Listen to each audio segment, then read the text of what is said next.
to a dog? Where did it come out? Half dog, half baby. I'm a pure dog. Siyempre si Maymay may espesyal na oras kasama si Karien. No, no, no. No! No! No!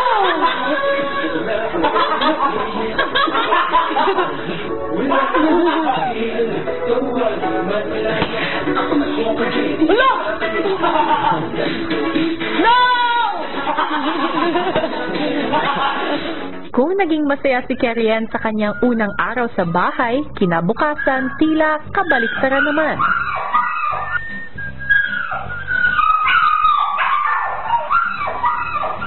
OMG!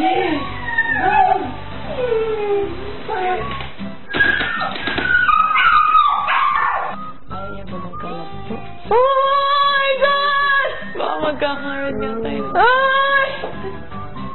Gaya ng narinig na aso, ang housemates tila malulungkot din. At habang abala si Maymay sa gawaing bahay, OMG! Hala si Kirian! Parang siya nga! Oh my God! Hello! Kasi dito tumunog sa kwarto eh! Siya! Oh my God!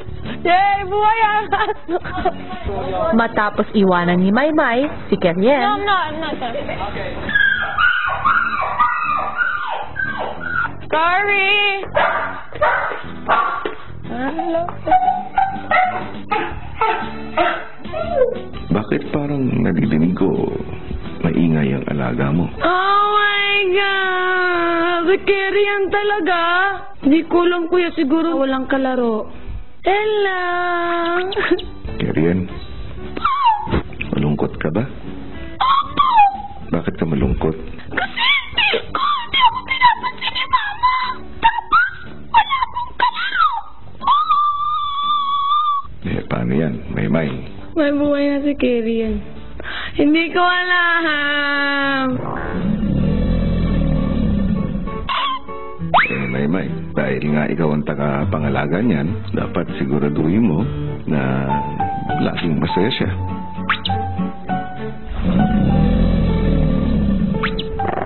Sang-ayon ka ba? Mama! susunod ang housemates papasayahin si Karien sa pagbabalik yan ng PBB Lucky Season 7, mga kwento ng Teen House. Sa paglabas ni Maymay, agad niyang kinausap ang mga housemates. We should make Kirian happy. Yay! Yay! Ganun go! Yay!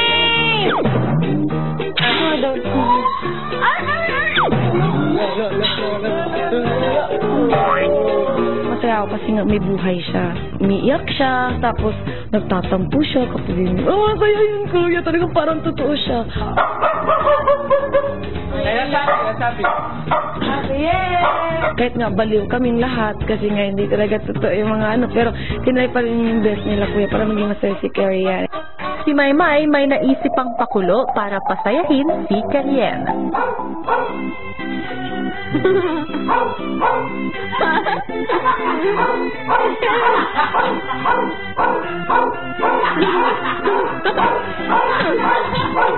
Nahulog!